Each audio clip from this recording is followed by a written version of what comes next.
It is the front line of civil court as far as consumers are concerned. In most states, the small claims court isn't really a separate court with separate judges, but they do treat claims of a lower value differently. There are streamlined procedures so that there may or may not be a lot of the pretrial procedures that would be available and undertaken in a larger case. Trial dates that come up sooner, so there's not as much of a wait. But it's not as simple as just walking up to the counter and asking for your money. In most states, the court clerk will give you a form where you can state the basis for your lawsuit. You have to write down why you're owed money and how much you're owed. After you file your complaint, you then have to have it served on the defendant so that they have an opportunity to respond to the lawsuit and defend. A lot of times, once you file your complaint and you serve a copy on the debtor, you get paid.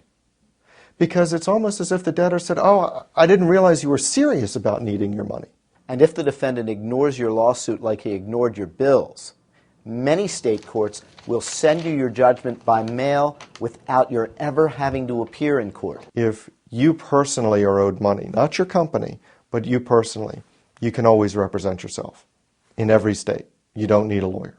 Companies may appear without a lawyer in 46 states out of 50, but what defines a small claim will vary greatly depending on what state you're in. I think the lowest is $1,000 being the maximum amount for a small claim, up to $15,000 being maximum amount for a small claim. If you have a small claim that isn't so small, you might just want to take your lawyer with you anyway, just to be sure you're doing all you can to win.